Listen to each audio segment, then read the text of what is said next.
All right, shall we get things going? You ready to go, Simon? Okay. Yep. All right, welcome everyone. Williston Conservation Commission meeting, December 21st. Do we have any public comment today?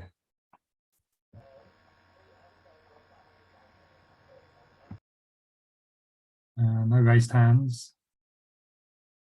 Okay. Perfect. We'll roll on to the Mud Pond Conservation Area Management Plan. Oh, sorry, minutes. Yep. Not quite there yet. Minutes. Thank you, Simon. Any comments on the draft minutes from our December 7th meeting? I just noted one awkward sentence at the end of the paragraph about the ERF. The last sentence says Eric noted that Williston may have historically used. I think the word had just needs to be removed. Okay. Yeah, I'll do that. good catch. I would never say anything awkward.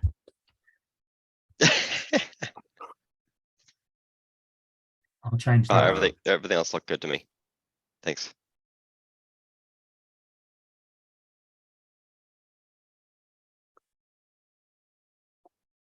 Any other comments on the minutes from last time?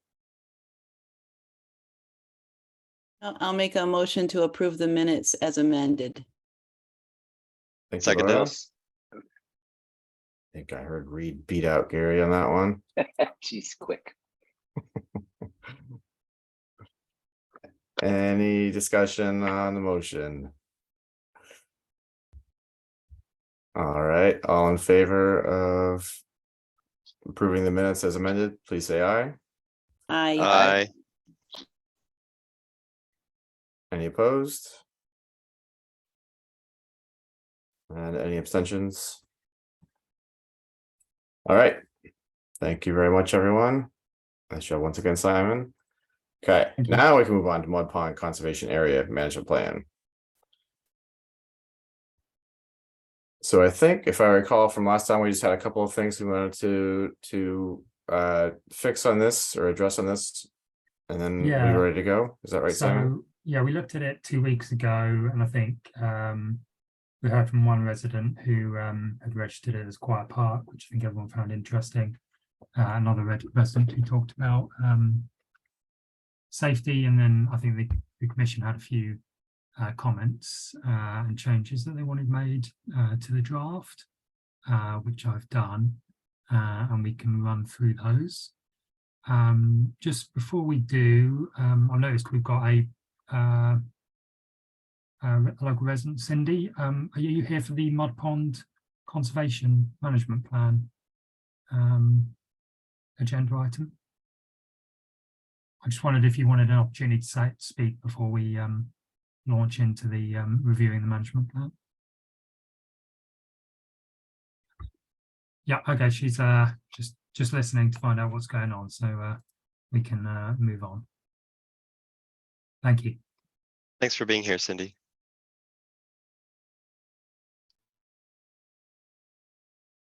Okay, here we go. So the changes, this is what we talked about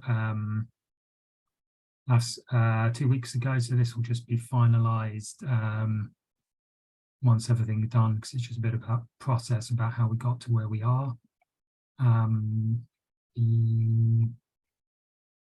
So here we have a section on just the general description of Mud Pond conservation area. So I think the commission thought that its value as a quiet park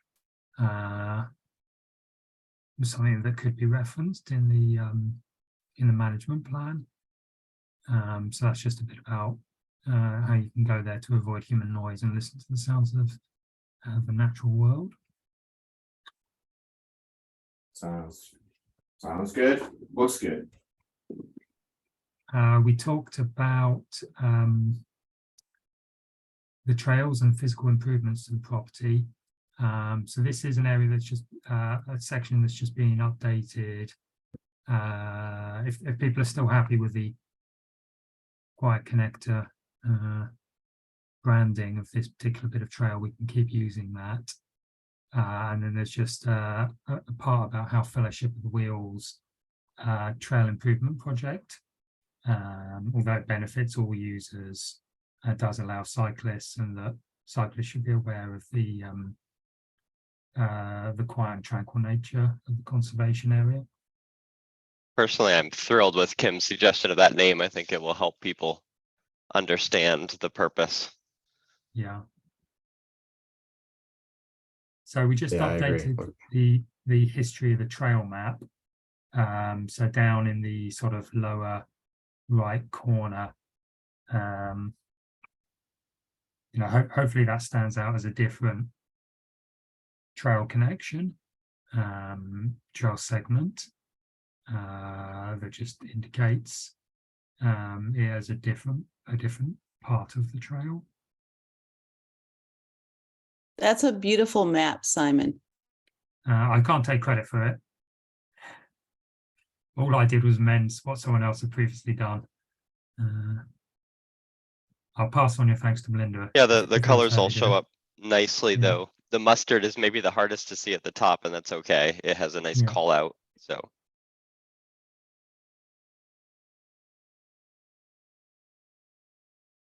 We have the section on, so this is something specifically that the Commission asked to insert. So that area that I've just highlighted there, just to clarify what we mean by pedestrians having priority. So making sure that cyclists understand that they shall yield to pedestrians, and that's it reflected on the signage we use on the Quiet Connector. And then the second piece of that was just highlighting the nature conservation value and the quiet values of the conservation area on our signage.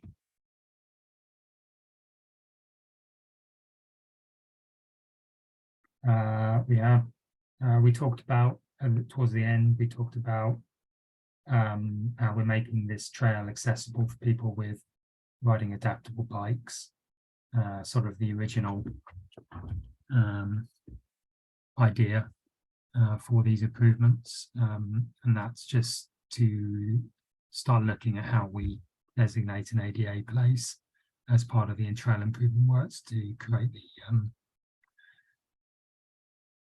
to make it more welcoming to people with disabilities.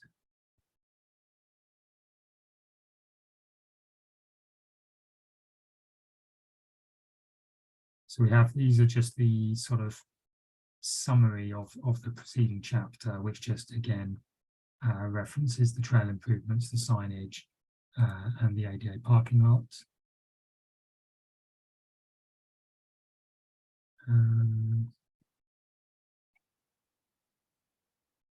Again, various discussion about how biking is restricted to that area, and the need for signage. On trail management, and then this is the sort of the master action list, which talks about working with Fellowship of the Wheel. So this is the master action list on trail management, I think.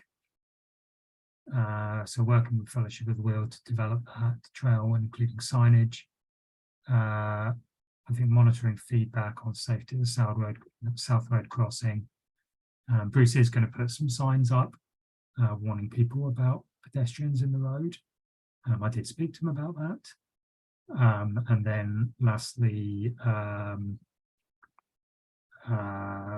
talking again about the ADA parking space. Do you think Bruce will be putting those signs up this winter or wait till the spring when the work is done? Probably the spring. I don't know if he can hammer the signs in when the ground's frozen. Simon, I just noticed a misspelling. Where was I here? Oh, yeah. Shoot. Where it said something like mud and it should have been must or something like that. Let me read these last.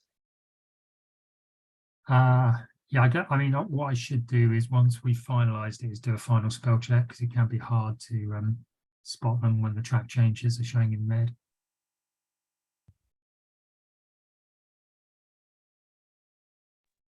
Simon, assuming I'm looking at the same version that was linked through the meeting,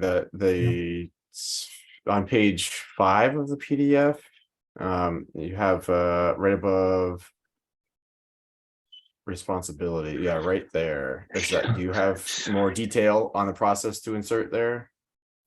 Yeah, so I guess like the dot there you can see before the yellow is essentially where we are now.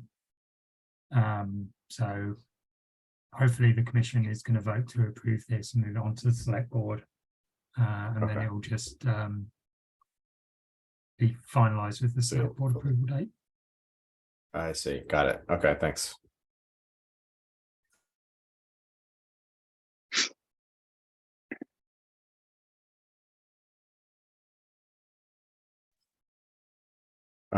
Gary, did you find your Yeah, I did. misspelled It's word? I guess it's on the next to last page. Well, just before the word adoption, it says in the first red bullet near the end, it says cyclists, it should be cyclists must yield to pedestrians at the last.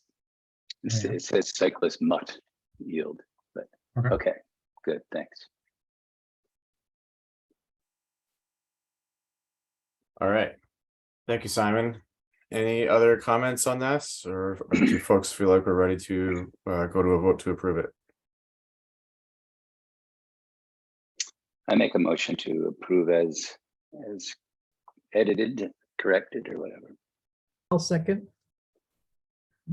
Thank you, Gary and Terry. Any comments or discussion on the motion? All right, all in favor of approving the Mud Pond Conservation Area Management Plan, please say aye. Aye. Any opposed? And any abstentions? Awesome. Thanks, everyone. And thanks, Simon, for doing all that work to put this together. I was worried we wouldn't have enough time before the next item there, but we got through it very quickly. All right. So next up, cruising along here, is the Allen Brook restoration update.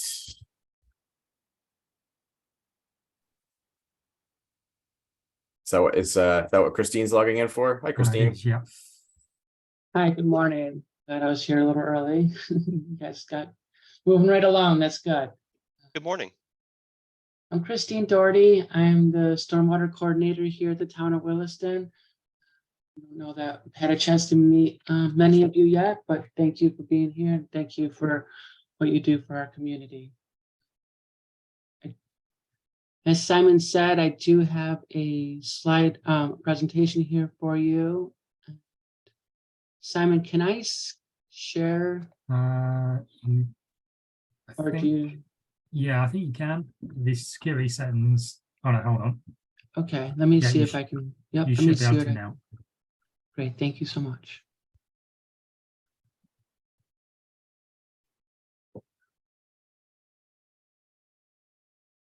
Okay, can everybody see my screen? Yes. Okay, great. Yeah. Thank you.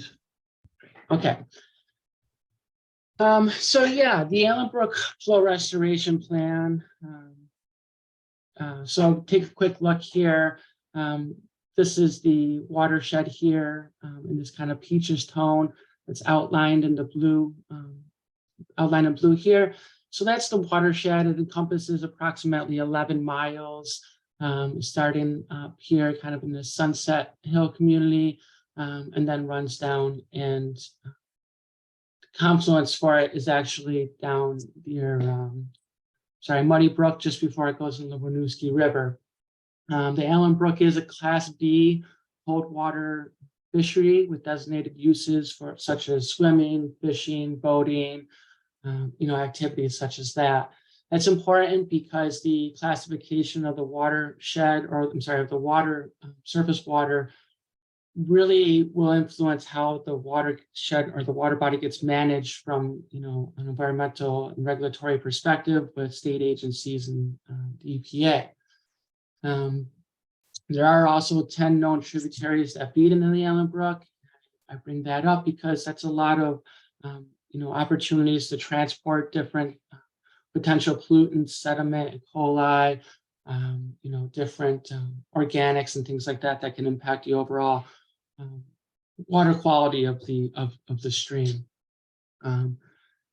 It's been a while since there's been an actual count of the point sources that feed into it, and point sources will be, culverts that are directly connected, upgrade from the water from the stream. So, this could be, direct runoff from properties, or it could be from stormwater treatment control practices such as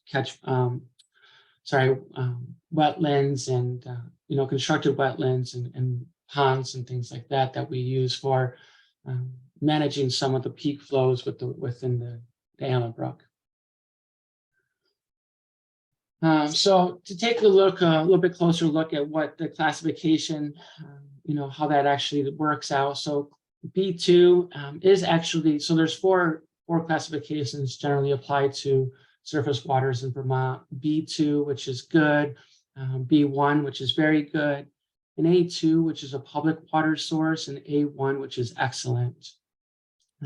As I mentioned, Allen Brook is classified as a B2, which the designated uses, as I highlighted a couple of them before, but the rest are here, including agricultural uses and public water supply. Christine, I thought, Yeah. from looking at your first bullet there, the public water source, I thought that was an A2 classification. Right. So I apologize for the confusion. So there's the opportunity to be able to draw from this, and I'm a little bit vague on water supply regulations because that's a little bit out of my wheelhouse, but being able to take water and what's a designated water, public water sources versus water supply. I think there's a little bit of a difference in how that's managed. I see. So like so A2 would be like a drinking water source, and the public water supply referenced here for Allen Brook would be just a source of water for fire department or whatever. For public use, right, exactly. Okay. So I do apologize for not having better clarification on that. Again, the rules around water supply get pretty technical. But thank you for the question.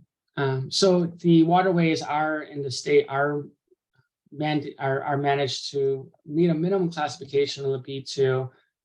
So if they are, but if the water body is of a higher class, then they want to maintain the current class, but at minimum, if it doesn't meet a B2 standard, they want to bring it up to the standards to meet a B2. As I mentioned, though, Allen Brook is currently classified as a B2. The Allen Brook was identified as being impaired back from some studies that were conducted in the early 2000s, looking at some of the biota, aquatic biota, and looking at some of the fisheries, habitat, and things of that nature.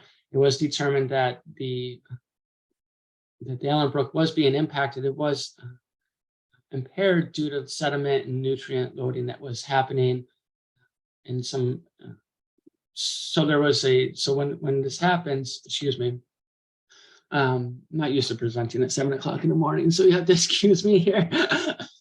So it was classified as an impaired water by the by the state of Vermont's Department of Environmental Conservation, and when that happens, and again, it was determined to be impaired due to sediment loading, which is for stormwater, and stormwater brings with it sediment and other higher temperature thermal pollutants and carries other potential pollutants to the stream.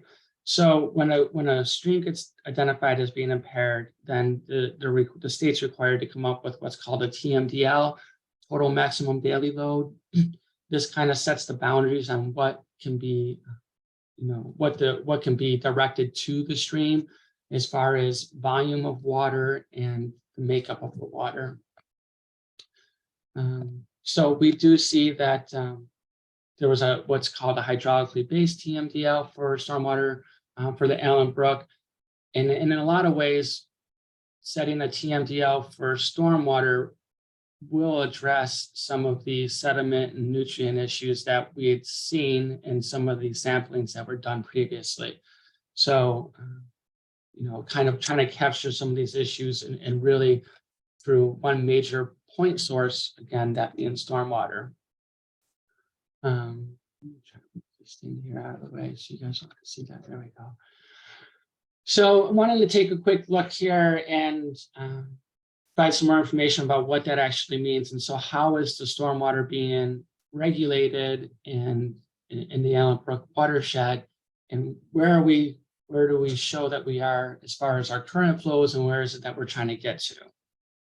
So the Allen Brook, when you look at the watershed, its capacity, its carrying capacity, the grade of the stream, and taking these inputs all together, you look at what it would be expected per flow. And so the expected flow would be around 11.269 cubic feet per second per square mile of drainage. We are, and this would be for your average high flow. And so we are seeing trends higher than that. Our measured average flow for the Allen Brook for the high flow is 11.7358 cubic feet per square mile. And that's a discrepancy of about 4%. So what we're essentially trying to do is put in appropriate controls to try to reduce peak flow in the stream by that 4%.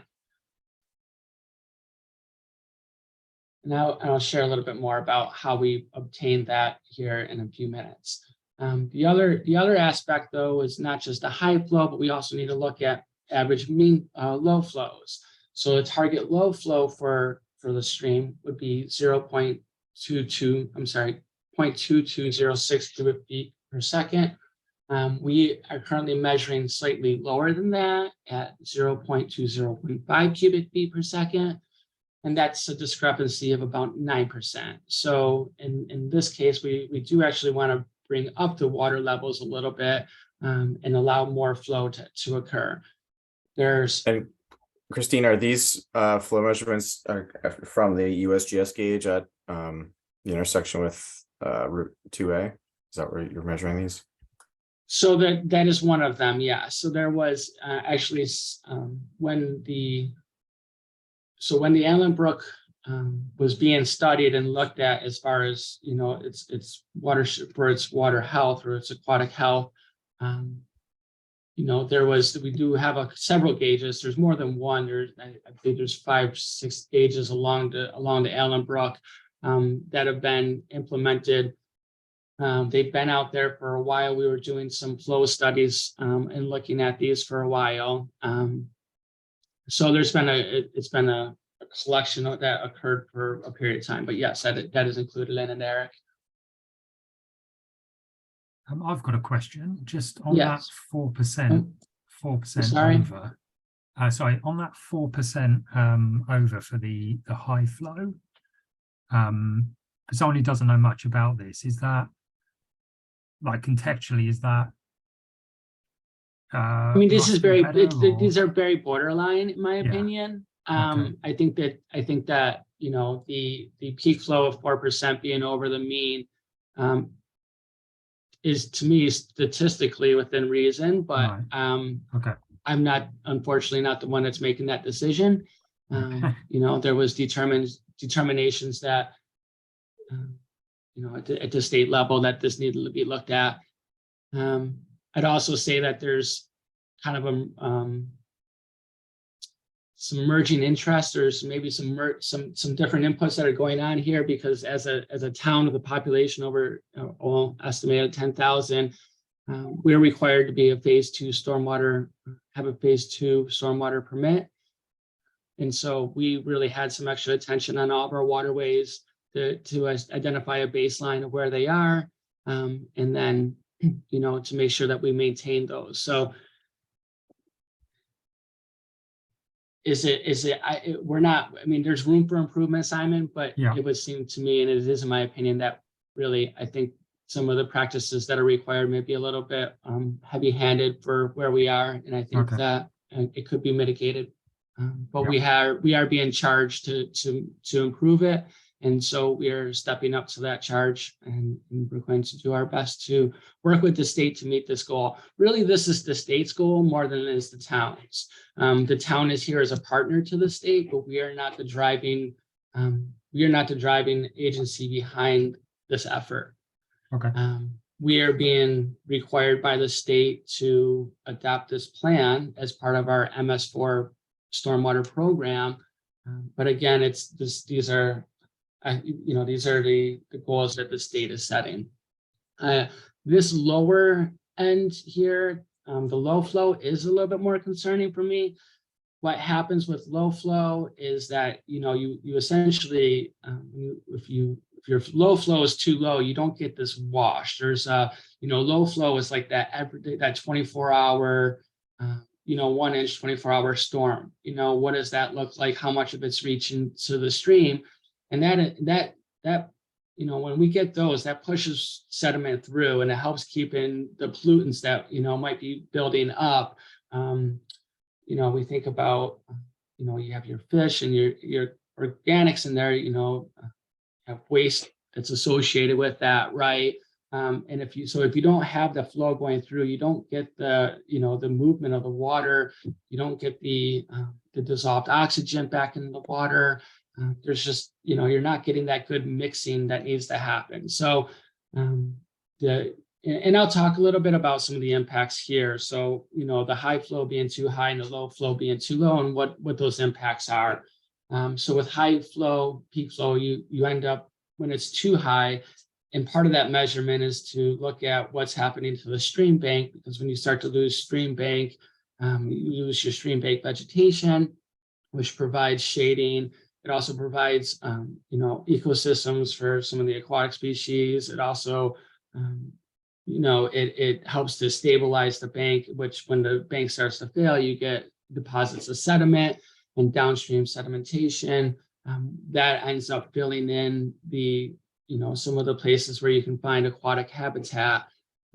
And so, stabilizing when there's, stream bank destabilization can be a concern, a big concern. And we have seen some of this. We have seen stream bank destabilization along sections of the Allen Brook. But it is a balancing act. Streams are, they don't always stay to their designated path. They migrate, right? And that's part of the process that they go through. And it's important that we do allow streams to migrate, but we need to balance that with the other extreme of really losing too much and destabilizing the banks and, flooding, and need to have appropriate connections to floodplains and things like that. Sorry. So then looking at, like I was mentioning earlier, some of the concerns with low peak flows, reduces connectivity for your aquatic organisms, increases the temperature because shallower depths heats up faster, reduces dissolved oxygen, concerns like that can arise. So what is the plan? So, excuse me, in 2016, the Allen Brook Flow Restoration Plan was essentially adopted. It was, finalized and blessed by the state, and then incorporated into the town's MS4 stormwater management plan. I guess I've used the abbreviation MS4 several times. Is everyone here familiar with that? It's the municipal separate stormwater sewers permit. It's okay. If you have questions about that, I'd be happy to talk more about that as well. So we're required to include this plan into our stormwater management plan. This is not unique to the town of Williston. Any community that has this MS4 permit and has an impaired water body within their permitted boundaries is required to create a plan to try to correct some of the impairments. So being that this was the Allen Brooks impacted by stormwater and flow rates, we were looking at having to create a flow restoration plan specifically. Part of this plan, the state looked at, again, going back to that 11, sorry, not the 11, but going back to the watershed and the size of the watershed and all the different contributing tributaries to it, and looking at flow, we have to look at what the cause is. So look at development. Typically where you see new development, you see increased runoff, which affects some of the peak flows. And it also can affect your low flows because you don't have that infiltration. So when it just sheet flows right off the community, right off the impervious surface, you don't get infiltration, which really kind of slowly seeps back into the stream and allows that low flow to be a little bit more sustained. So when we looked at the watershed for the Allen Brook, there were 28 state issued stormwater discharge permits that were identified as either being expired or communities that were required to construct a stormwater control treatment practice that they did not actually construct. And so, in the standards for at the time were for meeting the 2002 Stormwater Management Manual standards. A lot of the communities that were on this list were actually constructed prior to the 2002 State Stormwater Management Manual. And so it was not that they didn't have controls in place, but they just were not up to date. And in order to renew their permits, they would have to have made upgrades to their system, which in a lot of these cases failed to happen. I broke them out here a little bit, just kind of give you an idea of what that looked like across our community. So 16 of the permits were associated with residential communities. 10 of them were associated with commercial industrial properties. And then the 2 schools we have here in the town, both were had inadequate stormwater treatment control practices in place. We also, when we look at this and the way the state manages, looks at how to develop a plan and what's going to work, they really do everything based on modeling. So the state modeled these systems out and determines that even with the systems being upgraded to meet the 2002 standards, there was likely going to be need for additional stormwater treatment practices to reduce some of those flows, the peak flows, and to raise some of the low flows.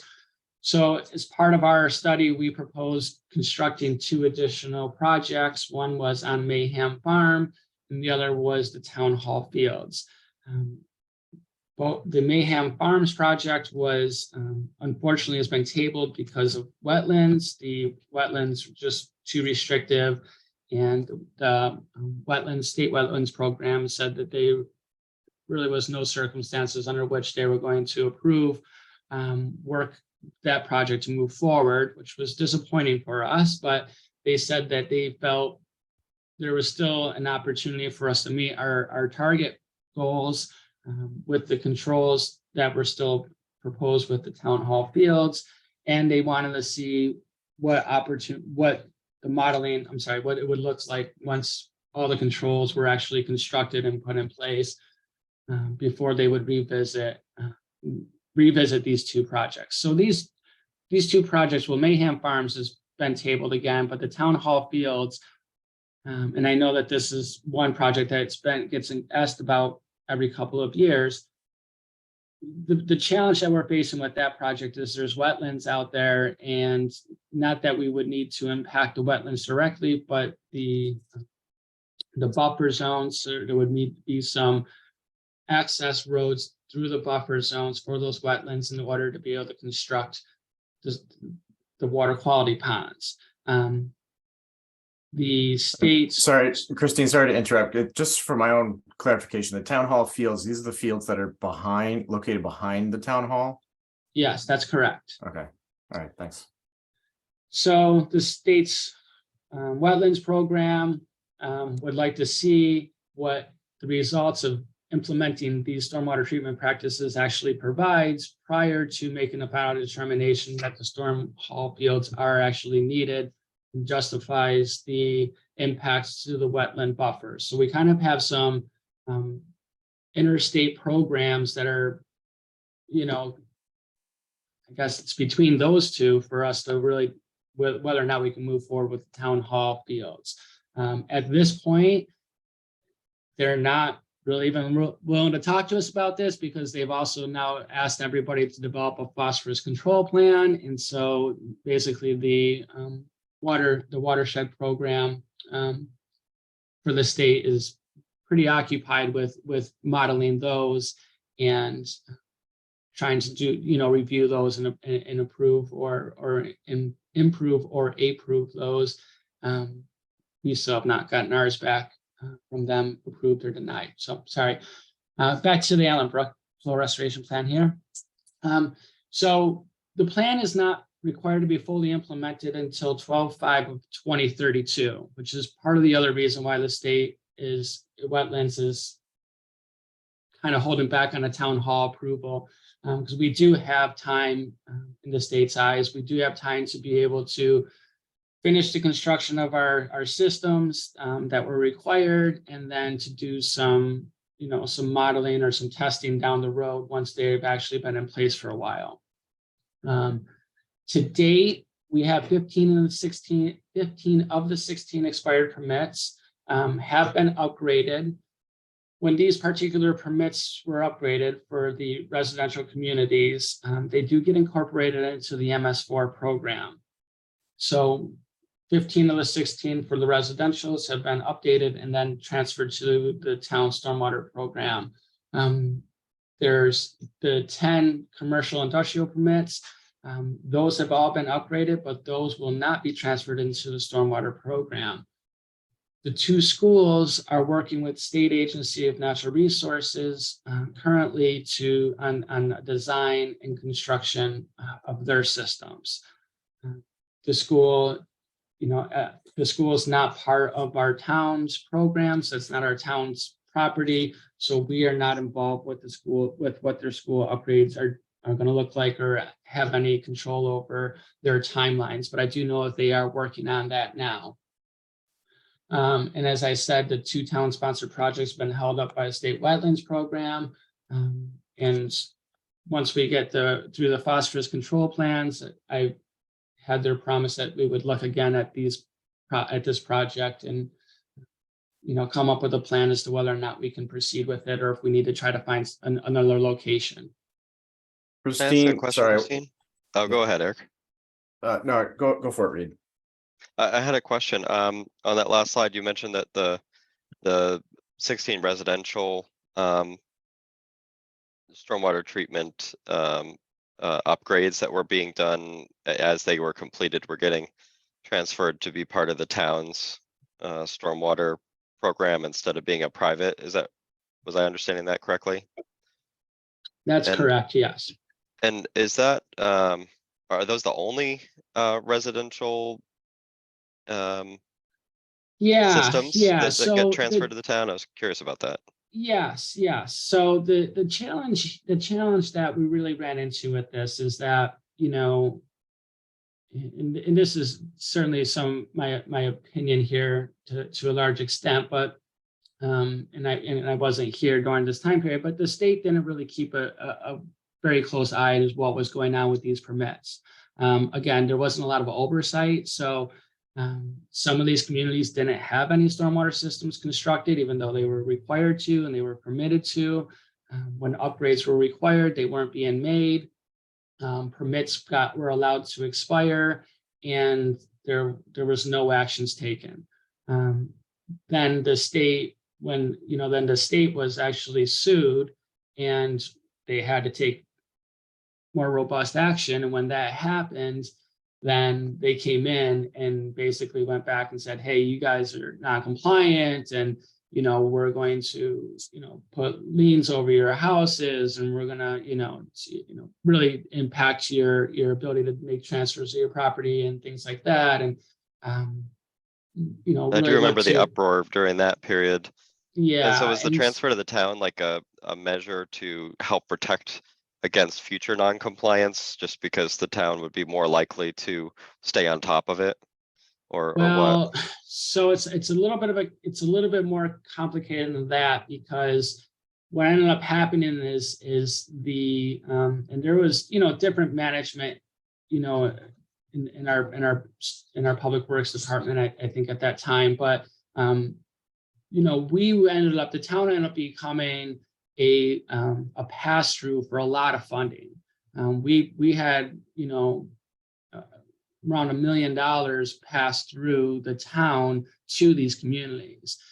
What's happened, and I don't think that the town fully understood when we were doing this, that in doing that, we were ultimately becoming tied to those projects because of that transfer, that the way that money was transferred through us.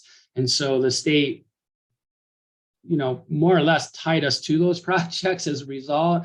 And in doing so, it was in our best interest to just take them and to implement, you know, to roll them into our programs. But there was a lot involved with that. You know, the communities had to give easements.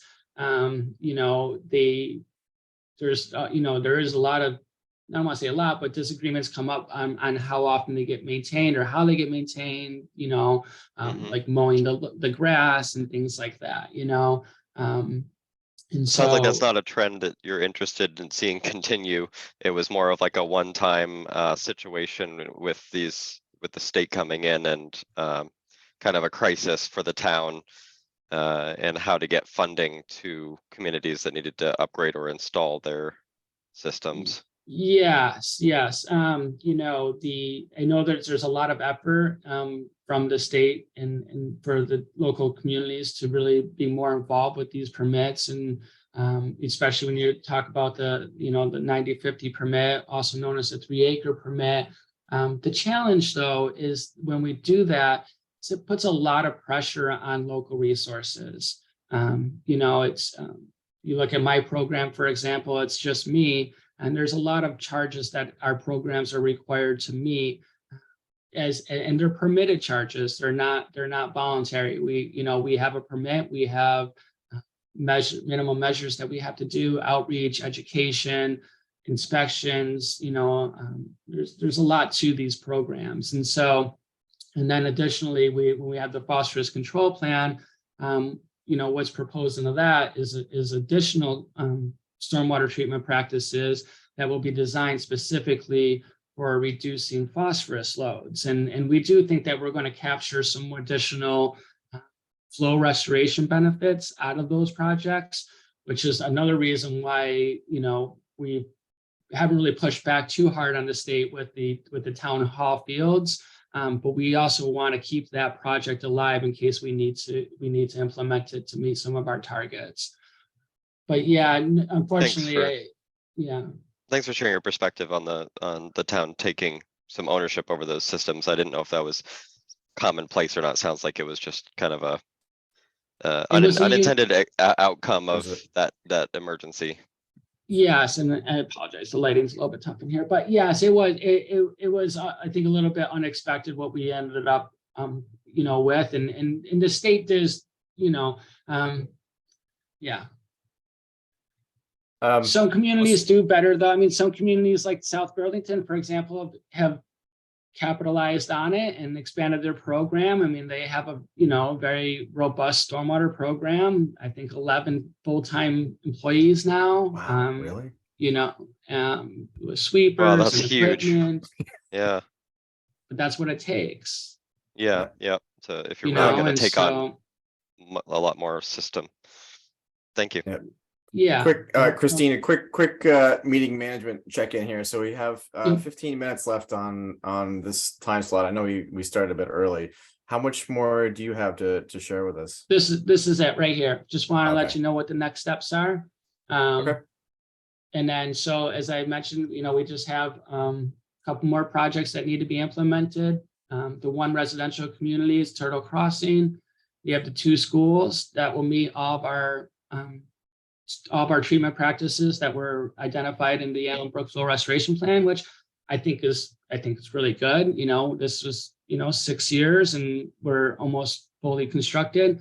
And the schools, like I said, are in the planning process and working with the state now. So there's really no reason why these can't be, all these projects can't be finalized in the next couple of years, which is a great accomplishment. I really commend, Williston for really taking this on and getting it implemented on the timeline that they did.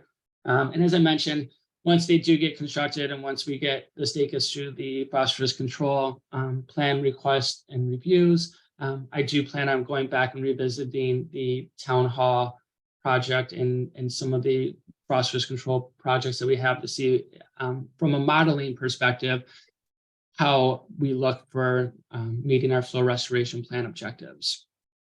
On that one, so the town hall field project in particular, and maybe but anyway, town hall, how would you be working with the V-Trans on that one? Because I would think water, there would be stormwater coming off of 89 that would drain into those fields, just from looking at the map on Google anyway. And they have a MS4/TS4 permit for 89, right? There is, yes. And so we would not be working directly with them. We do take some of their runoff, right? And so it's not the only place that we see that and that happening. We do have to, there's been some communication with them and some discussions in the past.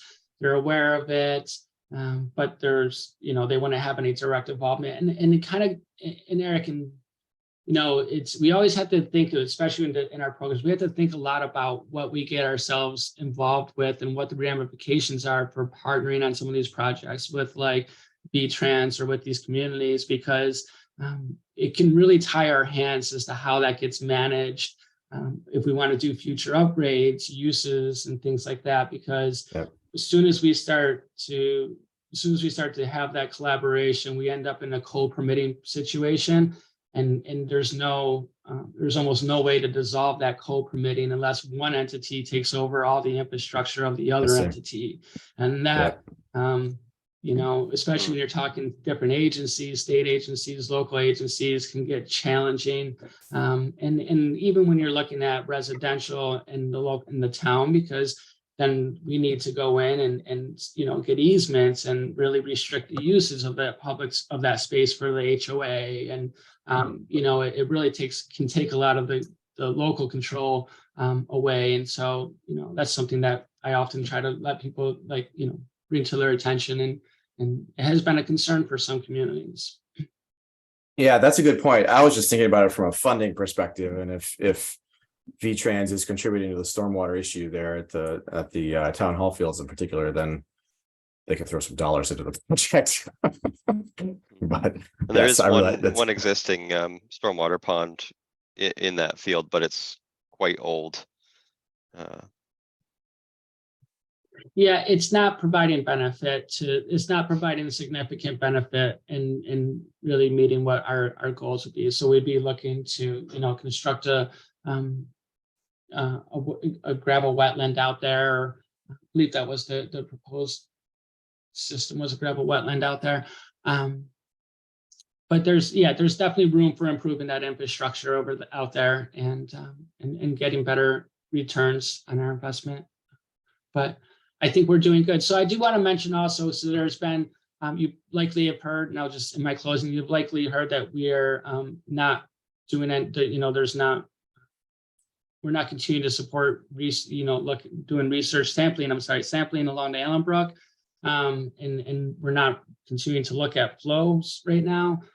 That's a result of a communication that we got from the state stormwater program manager, saying essentially that until everything's been constructed and until there's been a reasonable period of time, they didn't really put a time period out, but officially, but they said anywhere between 5 and 10 years after actually getting the infrastructure implemented, before actually going back and doing sampling and monitoring again, to allow time for equilibrium of the stream to kind of come back, right?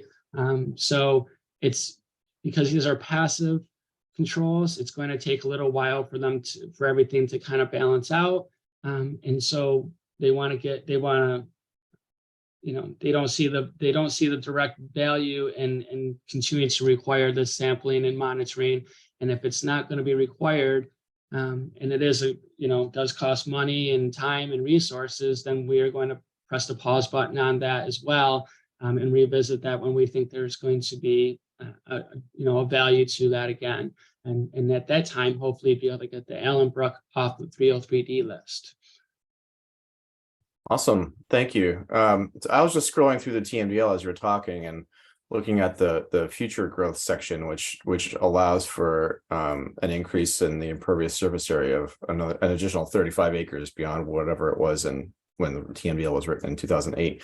Do you know how close we are to that 35 acres of growth in the Allenbrook watershed? I don't know. I'm sorry. Okay. It's not, as they point out in the TMDL, it's not a lot, but just if that's within what they're accounting for growth. Okay. Thanks, Christine. Any other questions Eric, from Eric, that'd be a question. So, one of the, we'll be looking at doing a flyover again. Well, not we, but the Regional Planning Commission will be doing a flyover here in the next couple of years. I know it's in the early planning stages again. That really is when we do that, really gives us the best, insight as to where we are and where infill is actually happening, and really getting clarification on impervious surfaces and things like that. So really getting to that point in our program now where we're really starting to look forward to getting that flyover and getting that data on impervious and being able to compare that to our records that we've been trying to keep up with here from a desktop and administratively. Yep. Flyover for LiDAR mapping. So Yes, that's correct. Christine, I'm just curious if a recent Google Earth flyovers would help with that as well. So, I don't know that it would. I mean, I don't know that we could really measure it the same way. So our program's designed, and maybe there is a way. I'm not tech savvy enough to say, yeah, we can take Google Earth and do that. But if there's a way in there, it's outside of my knowledge and expertise. Yeah. Well, it may not be an accepted way to do it either. I'm not sure, but I know I measure stuff to the quarter meter almost from a good Google Earth image. Right. It's a question that I could certainly, when I get a little time, can take a look and see and maybe get back to this commission. But it probably won't be until after the first of the year before I can really find a time to sit down and do that analysis. It's a pretty time consuming analysis to really, track out the build out of that area. Thank you, Christine.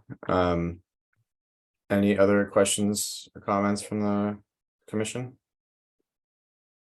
Is there a way to do just a little quick, I don't know what MS4 program is. Is there a short? Yeah. Yeah, nope, absolutely. Sure.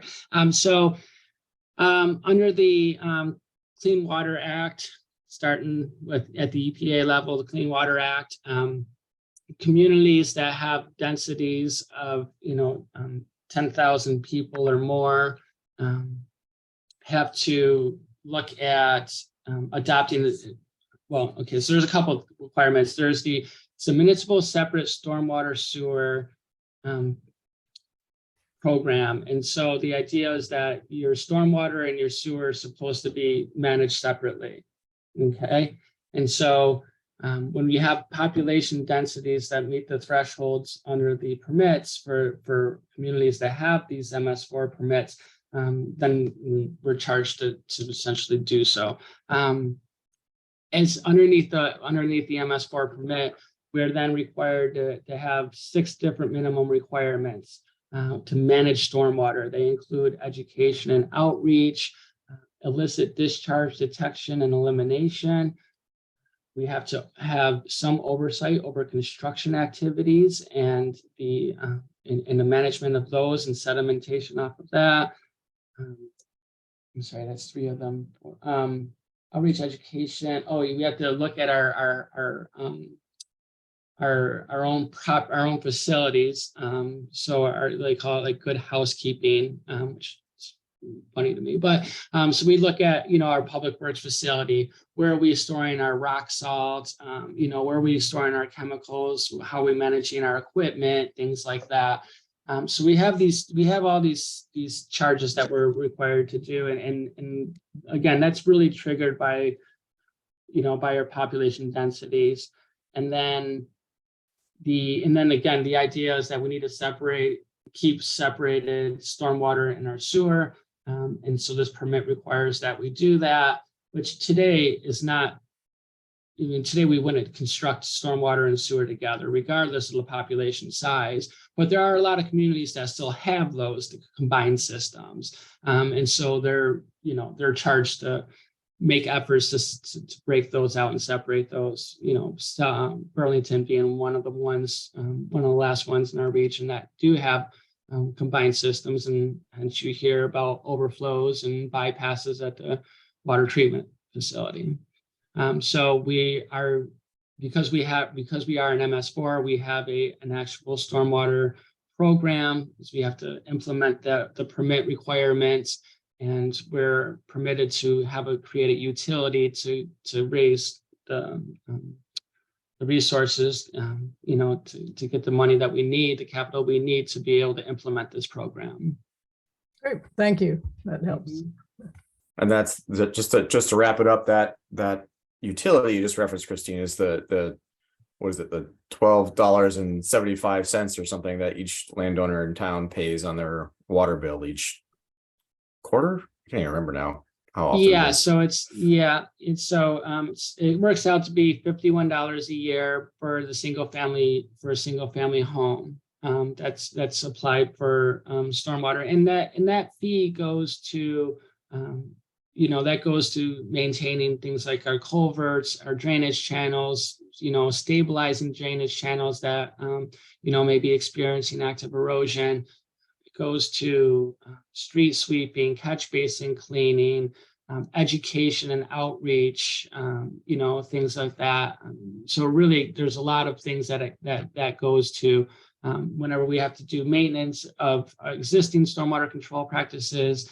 That's where those fees go to, and we have to do upgrades or construct new systems. That again is where it goes to. So again, kind of going back to these residential systems that we've incorporated with the 3-acre permit, or with changes to, when we have new permits, if there's upgrades that are required, we're required to pay for those upgrades, and we're required to make those upgrades. So can be significant, costs associated as well. All right, thank you, Christine. That's I need to move us on to our next agenda item for the day. But thanks a lot. I appreciate you taking the time to come in and share the update on Ellenbrook with us. Thank you, No problem. Thank you. Thank you, Christine. Thank you. All right. So next on our agenda is 252 Old Creamery Road, and I noticed Sarah Packard has joined us. Thanks for logging in, Sarah. This is a project. Nancy is here as well. Nancy. Oh, Nancy. Okay. Hi, Nancy. Hi. So Simon, would you like to introduce this topic for us? So this is just this is I've got an inquiry from Nancy. She's working, her parents live at 252 Old Creamery Road, and they've lived there. They're long-time Willistonians. I think they've lived there since 1964. And they've been thinking about the future of their land and their property. So Nancy's working with them just to advise their living trust. One of the things they're looking at is different ways that they could conserve some of their land to protect it from development. I know Nancy mentioned to me that they're talking to other conservation groups as well, but they're interested in just having a conversation with town about sort of whether there are any options with the town or whether the Conservation Commission can provide any guidance given how much experience there is here on the conservation of her property. So I don't know if, Nancy, do you want to just introduce yourself and have anything to add to that? Yeah, hi everyone. My name is Nancy Packard, and I grew up on my parents' small 12-acre self-sufficient farm. And my parents are in their 90s now and have a strong desire to have their legacy, one of their legacies be the protection of the property that they have valued for so many years. So as Simon said, I don't know if the town, I guess the basics are, we're wondering if the town has any interest in this property. It currently, I thought it abutted some conservation easements already, but in reviewing the map before this meeting, I see that while the space behind our property is undisturbed and undeveloped, we're actually 2 parcels away from property that abuts the Sucker Brook Hollow trail system. Yeah, there it is. Thank you. However, I do know that the neighbors to our east and the neighbors to our south have expressed interest in the possibility of conserving their land as well. This is a little disjointed, but all of this is to say that our property has the potential to be joined up with the Sucker Brook Hollow and 5 Tree Hill parks, which I would think would be really valuable and important for the town. We have wildlife, we have birds, we have woods and fields and wetlands. There's a pond on the property. And I would just hate to see it fall into the hands eventually or potentially of a developer. Right smack across the street, as you may have noticed in the map, a 25-acre field has been recently, the last 10 years or so, been snatched up and split into $12 million home lots. And it's my parents' sincere desire that that not happen to their land. So we're trying to help them find some way to just put in motion plans to ensure that that doesn't happen. So if the town might be interested in this property, we'd like to know about it so we can include it in their trust, the revocable trust that we are editing and revising right now, to make sure that you get a first right of refusal on the property once they die.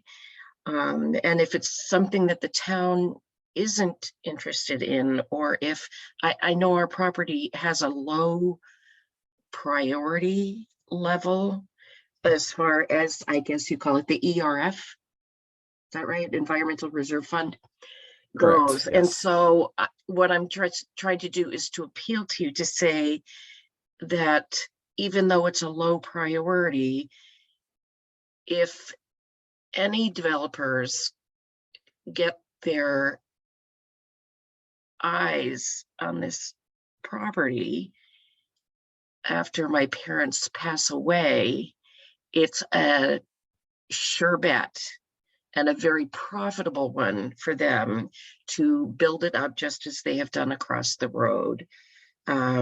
So if the town isn't interested, I'm just wondering if you have any other insights or suggestions into the best ways to help my parents fulfill the legacy that they wish for their land.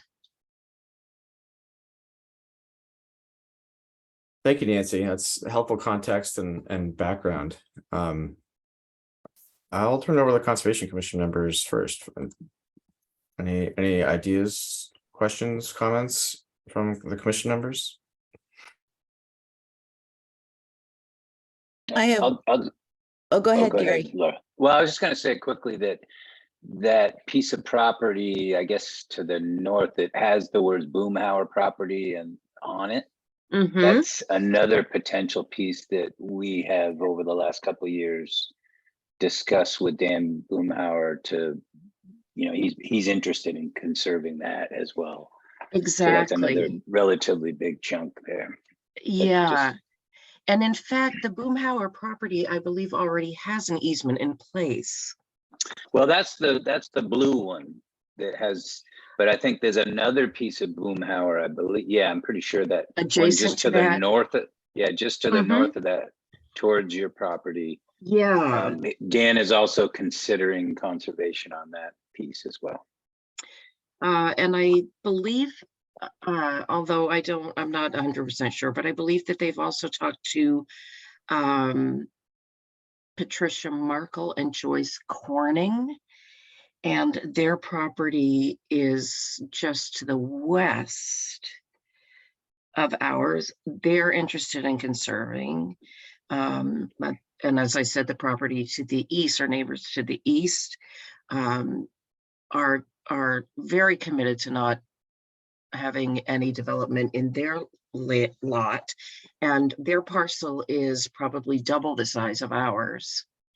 So potentially that's a really large tract of land that eventually could all get connected.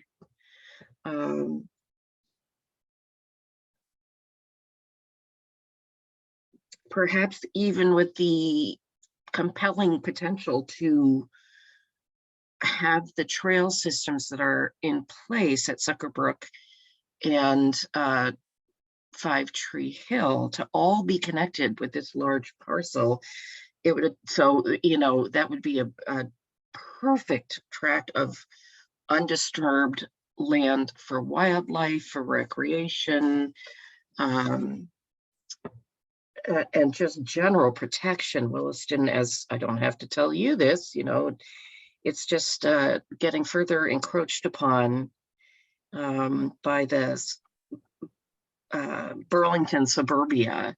And this would be just a huge boon, I would think, to the town for use not only by Williston residents, but really residents of many of the surrounding communities, if we can get to that point at someday of making that, you know, a larger tract, a more connected and undisturbed tract of land, connecting to land that the town already owns.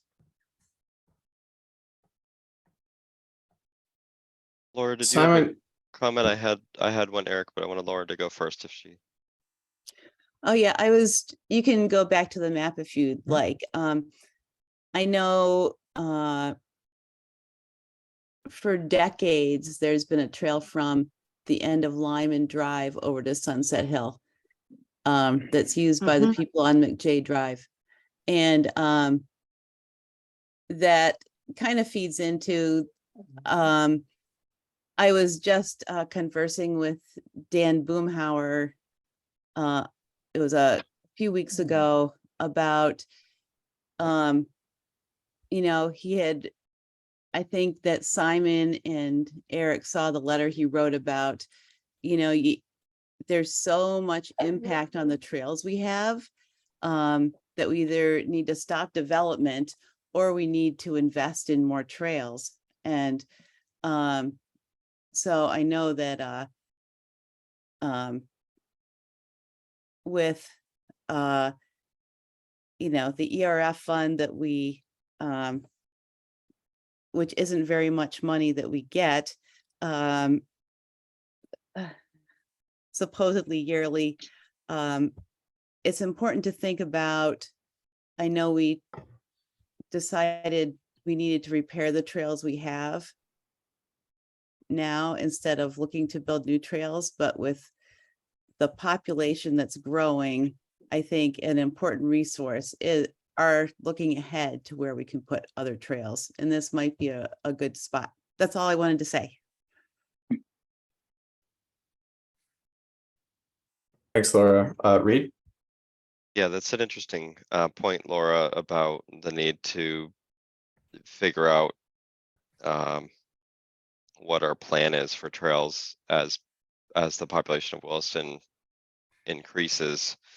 And Nancy, my comments are a couple. One is I think development in Williston overall, it's a hot topic right now. I think folks can see the pressure a lot more today than 10 years ago. Unfortunately, you know, the home buyers of today that are driving the demand for development, you know, they were born 20 or 30 years ago. So, you know, population is a whole nother issue we have to deal with. But given the environment we're in, folks want to live in Chittenden County, and the development pressures that have been very heavy in South Burlington and Essex areas like that, and are coming to Williston now. We do have to figure out where those added units are going to go.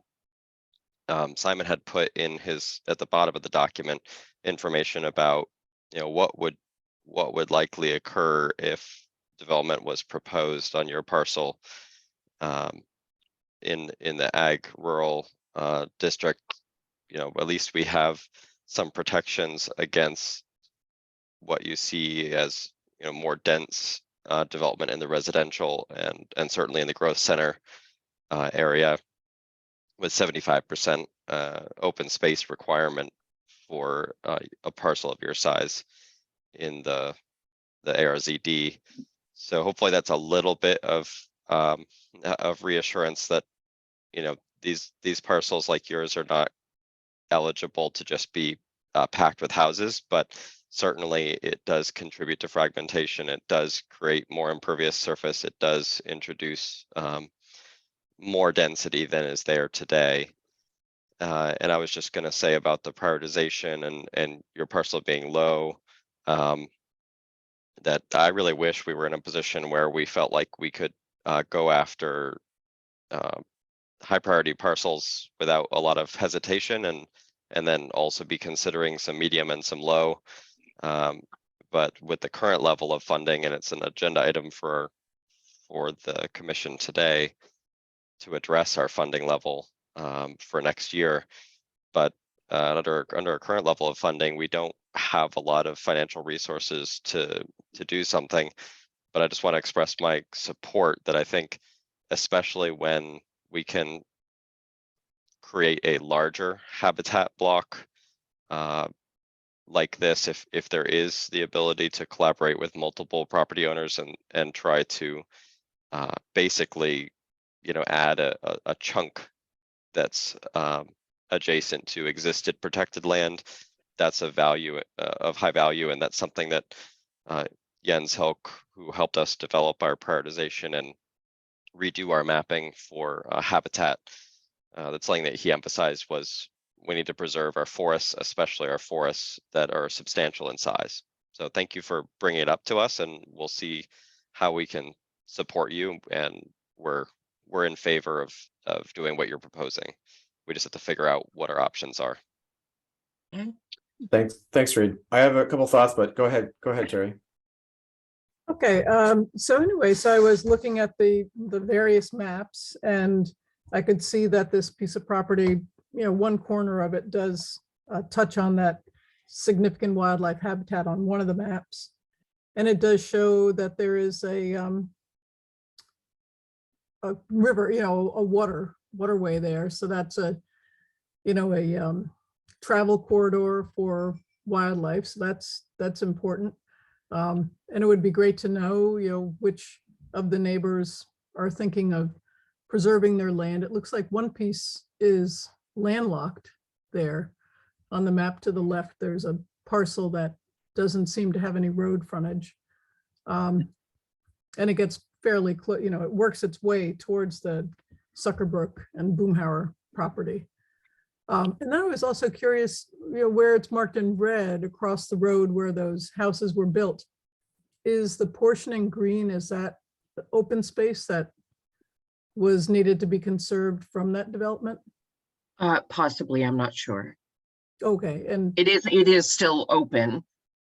right, and Simon, do you know if was Uh, part of? I don't know. I mean, I guess we've mapped anything that's protected in the yellow diagonal hashes. So, okay. and it's not shown like that. Oh, So I would guess it's not specifically protected, but I might be wrong. Yeah, I don't think designated open space was marked with hash marks Okay. on that map, but I could be wrong. Correct. No, So that I think you're right. that Brief. development wasn't part of the 75% open space required. Terry, I'm saying I think it is. Open is. space that's Okay. been designated is Okay. my best guess, but it would be good to double check if you would, Simon, whether that Okay. Yeah, subdivision included open space requirement. yeah, I agree. And generally speaking, I don't know about that particular parcel, but generally speaking on this map, the yellow hash line parcels are parcels that are deeded that way. I think that, I don't know if that's the right word, but they are protected through a trust of some sort. Whereas the 75% open space is just following the current bylaw within the town, which could always be changed, and that protection could be relaxed in the future much more easily than what's in effect now for those parcels that are identified with the yellow hash marks. Okay, I just say I can see this being a potential, you know, maybe it would be that the town could purchase development rights, which I know that we've been talking about, instead of outright buying a parcel with the ERF funds, but that it is true that as the population increases, there's going to be a need for more trails. And they are the trails that are here are getting pretty heavily used, and they're not really being maintained for that pressure. So yeah, so I think that it would be a good piece to look at. Thanks, Terry. Gary, go ahead. Well, I just wanted to kind of reiterate, I think what Reed said is that I think we should be interested in this. I think it's, I'm not sure, Nancy, would it cost anything for the town to be included as a right of first refusal in the deed? Is that an expense to the town? Does anybody know? No, I just, we wanted to help my parents get something in their trust to ensure that, you know, something legally is written down about protecting the land. And I don't believe there would be any financial requirement to just put you in that trust to make sure that whatever happens with the property after they die, that you, the town, has first right of refusal. So I don't think it's monetary. Yeah, I don't think the town could commit to conserving it at this time, but I think with the idea of maybe the Boomhauer property becoming potentially conserved, as well as your neighbors there, I could see a connection all the way through there from 5 Yeah, Tree Hill isn't that area. something? Yeah, I think it's really important. An important So area. I think, and you know, and I don't know how this works legally, but if there's no cost to the town to have that clause in the trust that said we have right of first refusal for conservation related issues on the property, then I would be in favor of that, obviously without a legal weight behind it, but that's the way I'd feel. So it's sounding like, although there's not really any money for this to happen, that it's something that the town would consider as something to pursue in the future? Is that what I'm hearing from you?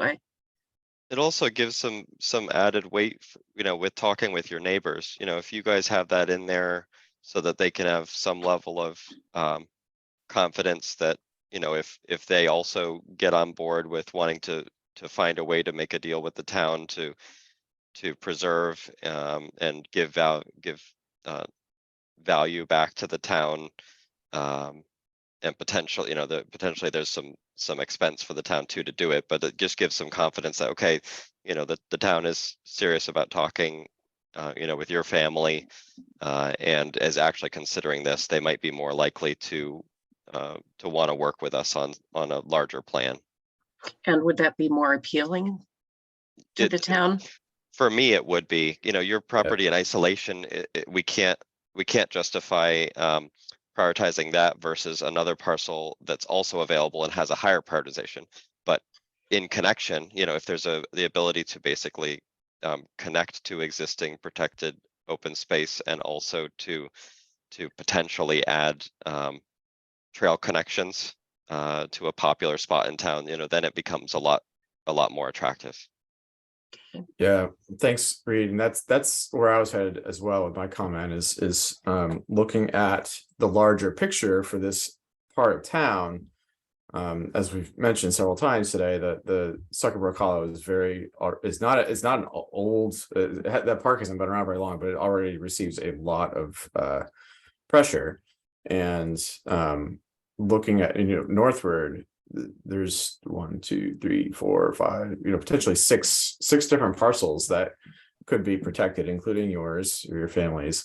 And that much larger project could be very appealing, not just to the town, but to other land trusts as well. And I'm thinking about the Vermont Land Trust. We've worked with them in the past, and most recently with the Trust for Public Land, which helped drive the project that conserved the Catamount land, Catamount Community Forest. That's a great point, Eric, when you because bring in they're these not interested in larger small projects. swaths of land, that's when you can attract the attention of these other land trusts and groups like that can help fundraise and they have more coordinating power than just us little volunteers on the Conservation Commission can muster. And then my other suggestion is or comment, maybe both, is so there's a lot, your timing is very good, and that there's a lot of attention on this topic right now across town, particularly with the Glazer parcel. That's that conversation. I don't know if you've been tracking that conversation, but that's a fairly large but very visible parcel of land that's on the corner of Mountain View and Old Stage Road on the northern side of town, near the Adams Farm Market, if you're familiar with that. Yeah. And that's whatever, 90 or 100 acres or something that's proposed for development with a large number of homes. And it would, many people feel that would significantly change the rural, semi-rural feel of that part of town, and so attracted a lot of attention to this concept of prioritizing and conserving land, and so there's a lot of voices, at least from people in that part of town anyway, that are interested in this topic, generally speaking, and so our next agenda item today that we need to move on to in a few minutes is our Environmental Reserve Fund, and discussing how to encourage the town to contribute more money to that fund, so that we can take on projects and support projects like yours, as well as the higher priority projects that Reed and Gary mentioned a few minutes ago. So the voices like yours that the select board needs to hear from, folks like you who want to conserve land and are interested in conserving land, and then they can hear that this is a priority for them to include the funds like this in the town's budget on a regular basis. So is that something that you would bring to their attention, or is that something that I would need to? And if I need to, how do I go about doing that? So that's our next topic for today, is for us to talk about what we can do, and we're putting together a memo that'll come from the Conservation Commission and be delivered to the select board. Okay. But and Simon can speak to how members of the community can address the select board better than I can. So I'll let Simon answer that part of the question. Okay. I just have one comment is that, Simon, could you bring up that map, the last map that was on your memo? So the one with the, yeah, right there. So I was just looking from Hurricane Lane. Is that a desired trail or is that an actual easement that of a trail? The dotted. The Hurricane Lane is the sort of pink color is a desired trail. The hashed red line is the easement, and then the solid red line is the built primitive trails. Okay, so right across from this property is an easement. Yeah, of a going trail. through. So it could tie right into this piece of Yeah. property. Yeah. That's actually a good thing, Nancy, that came out of that development across the street from your parents' property, is that there's an easement that's been granted to the town, so that if we want to construct a primitive trail in the future around that, around the built homes, we have that. And it could potentially mean that from the park and ride down by Hurricane Lane, that people could walk up, in the future, if we did acquire, rights to on your land and adjacent land there, potentially have a connection all the way from the park and ride and Hurricane Lane up to, up to Five Tree Hill and Sucker Brook. Yep. Look Wow, out. that would be awesome. It would. That's a good Yeah. positive feature to have that. Yep. All right, Gary, and then I'd like Simon to answer Nancy's question about how she can address the select board, and then we'll probably need to move on. Gary? I forgot to lower my hand. Sorry. Okay, fair enough.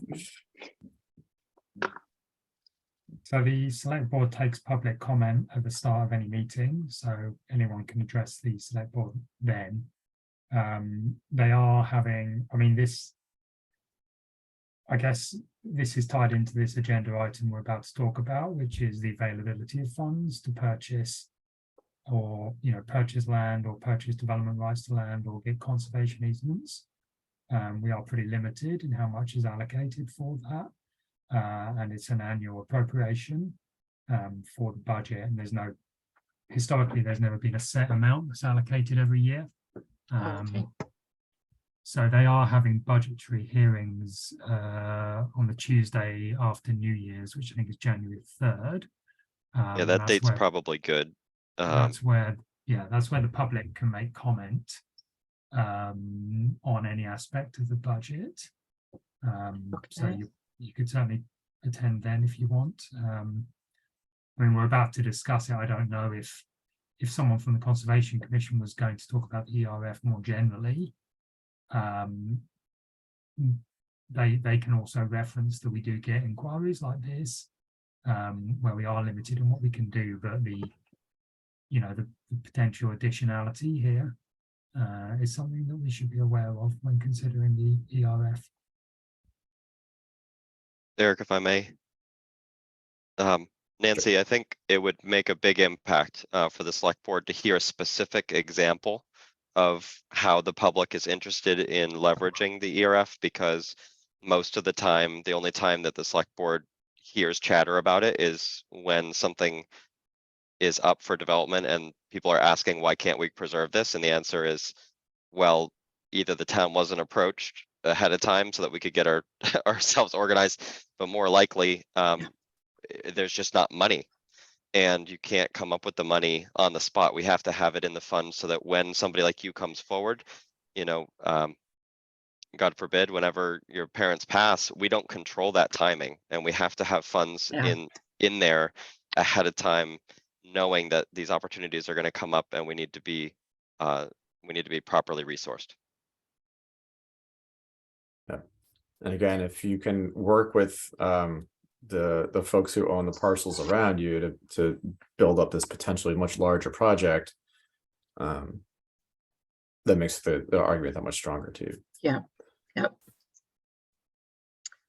And Okay. it doesn't have to be all on you. If you know, I'd be happy to continue to have this conversation on the agenda, on future agendas. I mean, especially if we can bring in folks who do own the parcels around you and start a conversation about creating a larger conservation project and get it to the point where we can bring in some of the land trusts that might be able to help as well. Yeah, thanks. All right. Well, thank you, Nancy, for bringing this up. It's generated a really good conversation, and hopefully we can find some paths forward for you and your family on this. hope And you're so. welcome to stay on and listen in on this the next part of our conversation as well, if you'd like, and Sarah Okay. too. I appreciate your time. Thank you. It means a lot to my family, to my parents, and ultimately to the town of Williston to try to keep some of its rural heritage. Absolutely. Yeah. Yeah. Thanks. Yeah. Thank you. Thank you. Okay. Eric, can I just ask one quick question, I guess from Laura? Sure. I'm just curious, you said you spoke to Dan Boomhauer. Do you have a sense that did you guys discuss the conservation of that piece of property at all that we talked with him about a year or two No. ago? No, did not discuss Okay. that. I know last time I talked with him, his brother had passed away and he was kind of putting it on hold for a while until it all settles down. That was Mhm. probably 4 or 5 months ago was the last time I talked to him.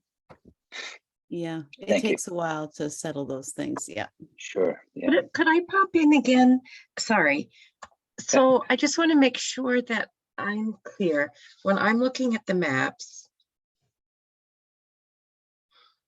I see the property directly behind the end of our field, the end of our woods there, as Markle and Corning. But you're saying that that's actually owned by Boomhauer? No, there's Boomhauer. Simon, I don't know if you could pull the one of the maps up that has the parcels identified, but Yeah, hang on. Boomhauer is It's a couple the parcels large south. chunk of land south of where you're looking. Yes, yes. Yeah, that big chunk right. right So there. Yes. that's Yep. Boomhauer. That's where you are. Can you see my cursor? Yes, Yeah. yes. Yeah, Mhm. and then there's this. Right. This is owned by the Stone Trust. There's one behind you which doesn't marry up to the is the Markles. And then there's lastly there's a Akey's. Akey's. Mhm. Right, And that's the right. Boomhauer, yeah. And then this And- massive okay. parcel here is Boomhauer. Yeah, thank you. Thank you. That's what I thought. Thank you for that clarification.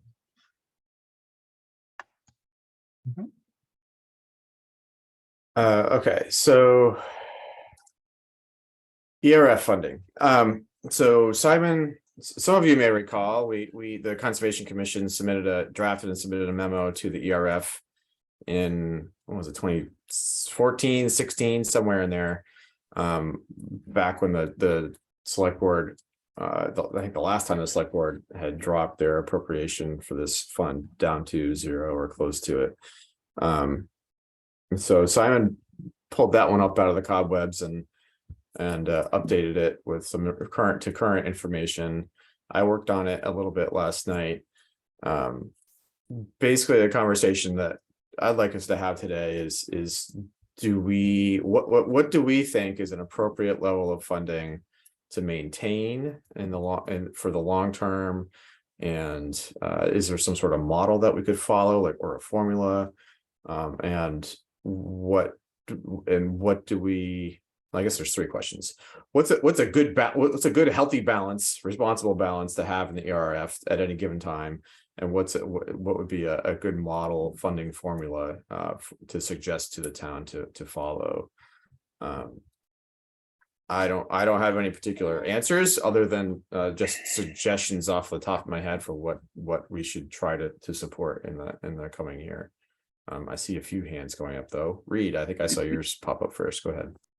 two thoughts about how we might approach this. One is that I don't think we should go based on a specific balance because we can't control whether two of these opportunities come up at once or one and then it waits a few years and then another comes up. So I sort of feel like it needs to be more based on the potential monetary value over a longer period of time, like in chunks. So like over 10 years, we want to be able to have this much funding available. It might get spent in year 2 and 10, or it might get all spent in year 10, but kind of looking out further and figuring out which parcels are listed as highest priority, and then maybe putting a monetary value on those, looking at what we've paid for either the land or the development rights in the past, and then extrapolating that out and creating a budget, sort of a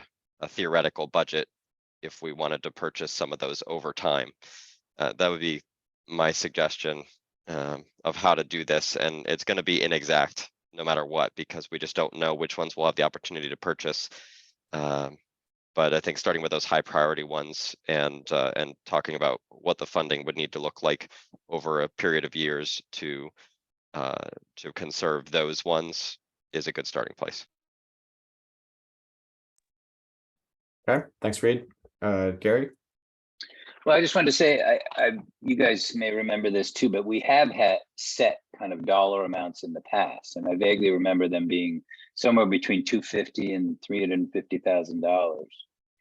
I guess I think your idea is great, Reed, but boy, it's just, I find it hard to believe that the select board would favor something that's going to build up, you know, way more than what we need to be ready. You know, maybe they will, but based on their past promises to this, it just, you know, it depends on the year. And you know, I personally, I think it's part of what we do has to be reactive to what's going on. I think if we had 350,000, let's say, for a little base money, but then be ready when, you know, when the glacier type projects come along, or those big ones like Catamount. Obviously that was a lot more than ERF money went into Catamount, but it was part of it. So I think if we have a chunk of money ready and be reactive, I personally do. I think the classification of projects that are more valuable, I can't see us being proactive in that, to be honest with you. I could see us having that valuable information so that if some big thing comes along, we look and see what the priority is. That'll help us support it. But I can't imagine that we're going to go out and say, okay, let's raise $2 million to pay for the highest priority thing, because I think we need to be more reactive to existing issues that are more on a shortened timeline. It's my 2 cents worth. Laura? I think you're on mute, Laura.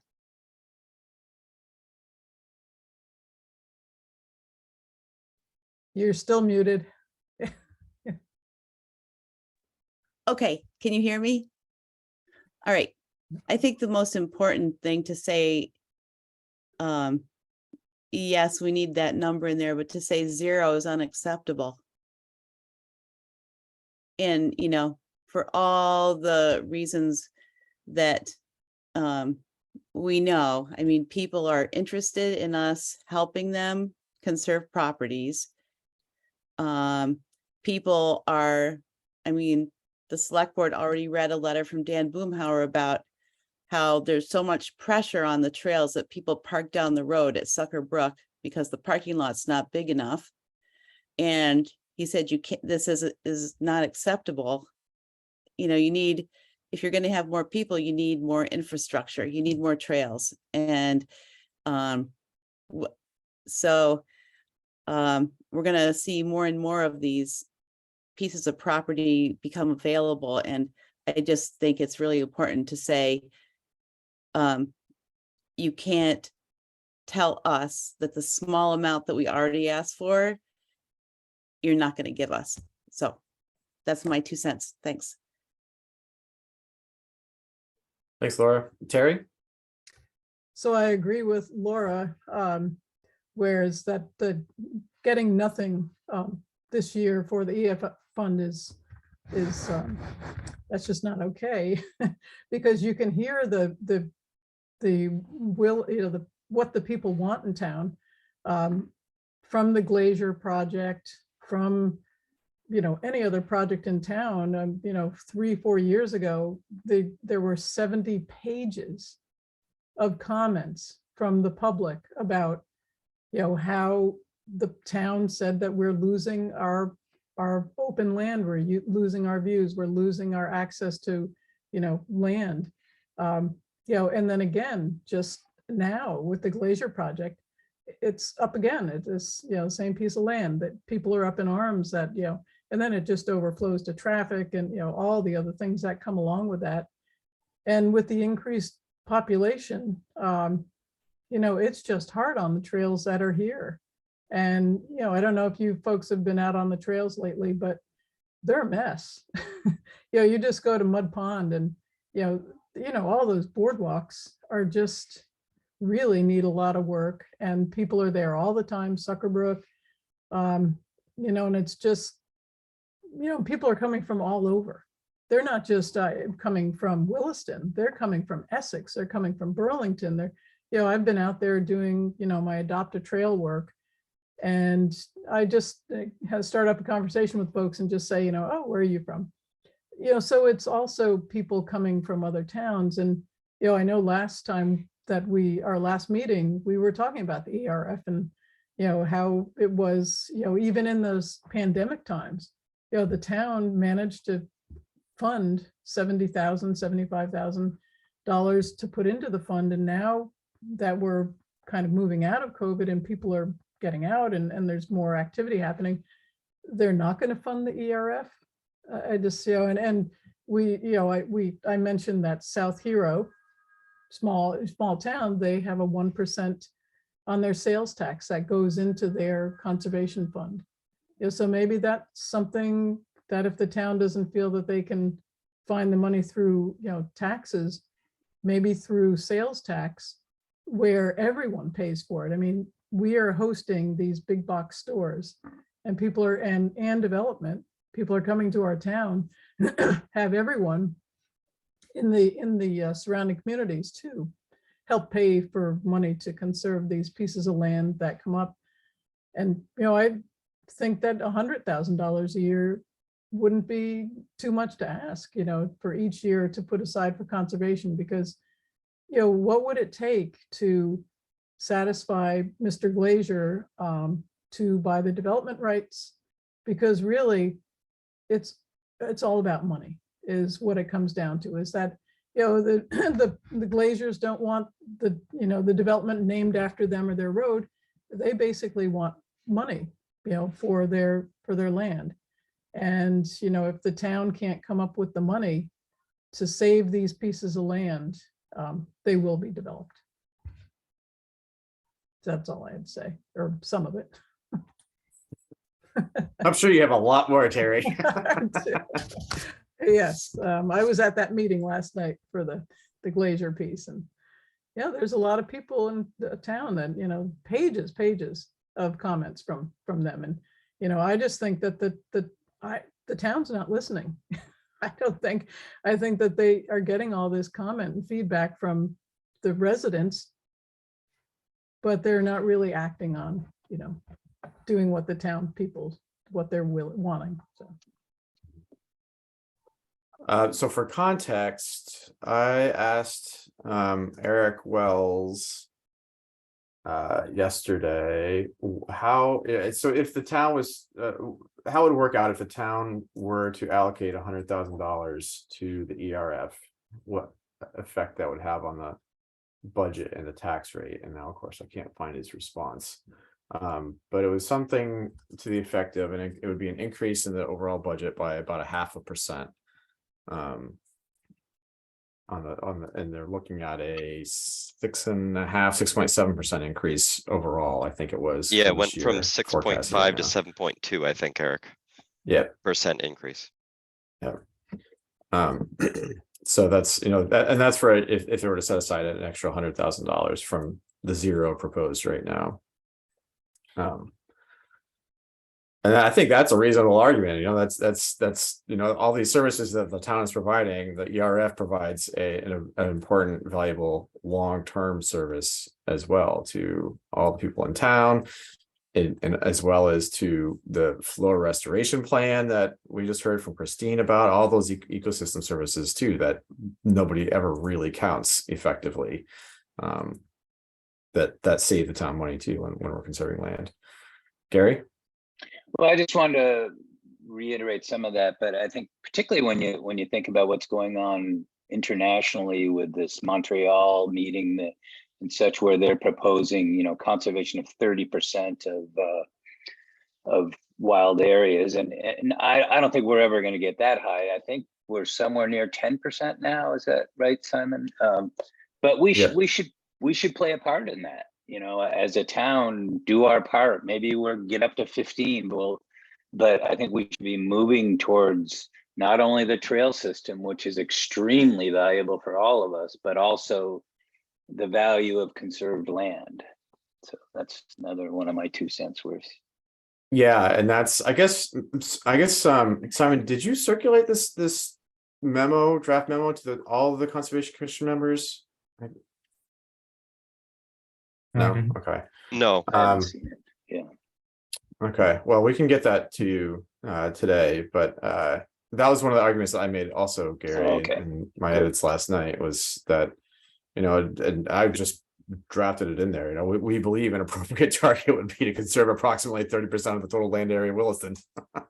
Yeah. Based on DNC and the 30 by 30 initiative. Obviously, we can adjust that, but that's, you know, at 11:30 last night. Well, we That's should where I was strive going. for additional conservation, I guess. Yeah. Yep. Yeah. Terry? So I'm just wondering where, I've never been through this process before. Where does the Conservation Commission go from here? This is just the beginning of the process.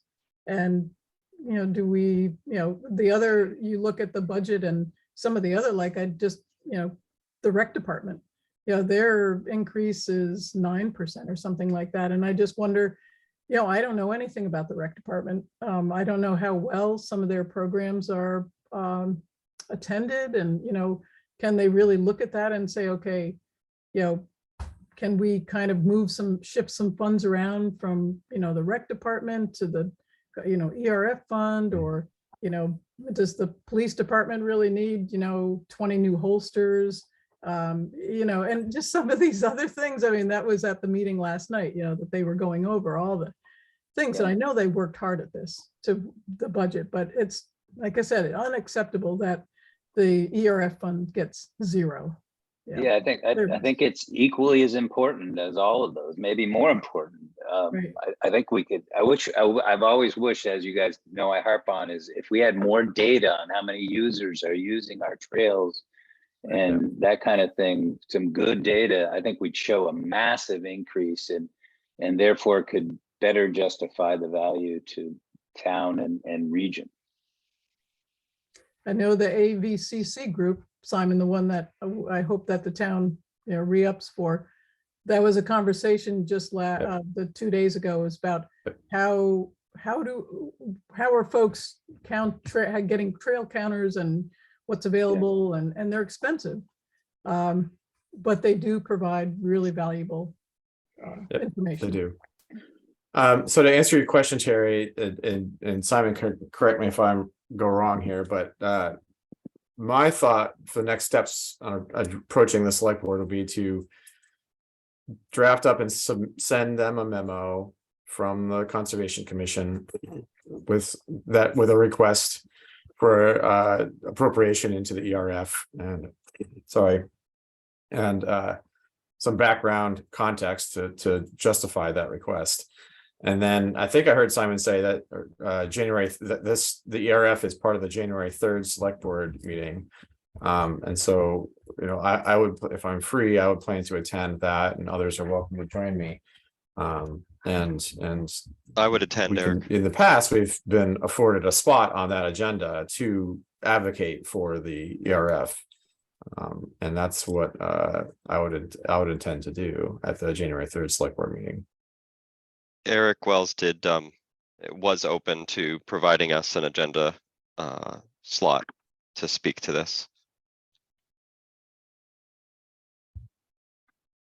Sorry, Reed, your first part of your comment Oh, got cut off there. Say that Eric again? Eric Wells did indicate in my email exchange with him about the timing to advocate for the ERF fund, that he would be open to working with Terry McCaig to provide an agenda slot for us on January 3rd.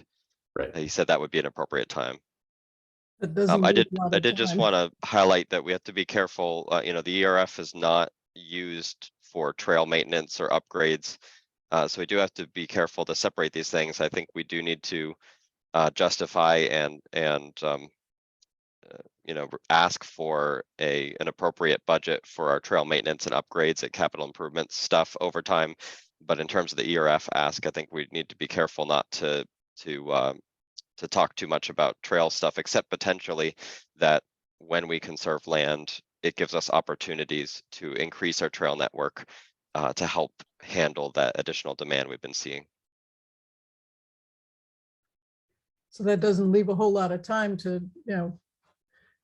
work up some kind No. of presentation. I mean, it would be great to have like a, a PowerPoint slideshow and show, how important the ERF is to, for not only this year, but down the road, future years.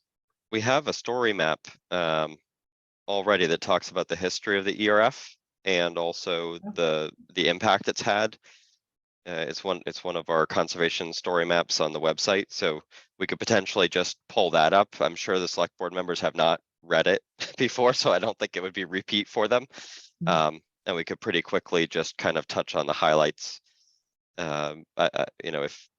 If we knew, who would be interested in joining on the 3rd from the Conservation Commission, I'm sure we could just get together for 15 minutes, take a look at it, and decide who's going to speak to the history and the impact that the ERF has had and why we're asking for what we're asking for going forward.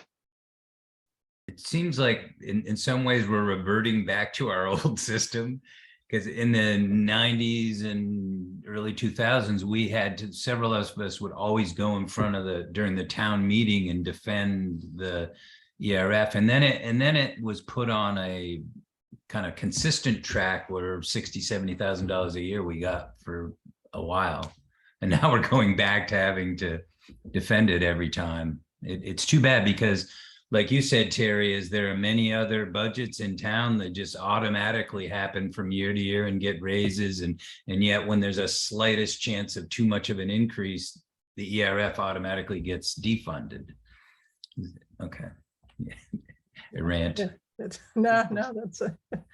Oh, that's I think it leads to a perfect example, the case that we could make. If the town had invested in conserving lots of parcels 30 years ago, then there wouldn't be as much of a need for it now. Yeah. That is, that's the power of hindsight. Yeah. Okay, so I personally have a hard stop at 9. I have a meeting for my day job at 9, so I need to log off in a couple of minutes.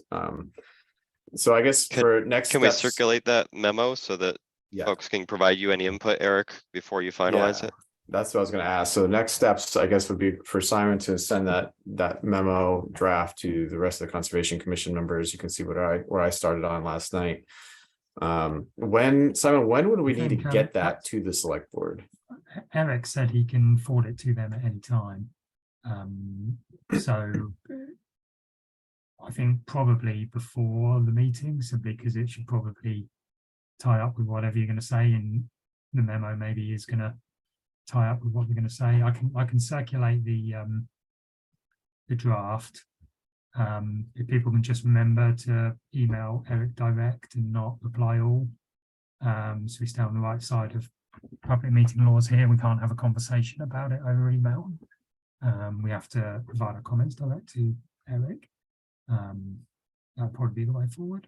Eric being me or Eric Wells? Eric being you. Well, Eric, and if Reed wants to join in as well, I think just as long as there's no more than 3 of you on the email, that's fine. Yep. Okay. Thanks, Simon. And if you can make that point in your note to the commission members too as well, Yeah. when you send the link out. That'd be helpful. And should folks let you know, Eric, if they're interested in attending on the 3rd with you? Yeah, yes, that would be great. And I have to confess, I haven't attended a select board meeting in a while. Are they in person now, or are they fully over Zoom? They're hybrid. Okay. So they've got a big I'll screen attend in the person. meeting now. And I'll Yeah, probably. I might be able to attend remotely. Right, I be probably. out of town. remote. Okay, that all sounds good. And I do need to log off here. So I don't know if anyone else wants to keep going, but I need to log off, but. All right, well, thanks, everyone. I think we have a plan. We can follow up over the next week or two, which I realize is over the Christmas break. Right. and, You know, life's a little nutty. It's a new but- year. Yeah. It's really important. Thanks, yeah, everybody. Yeah. Thank All you. right, thank you. Thank you. Have a good holiday. Thanks, you. Nancy and Reed and Sarah for joining us. Take care.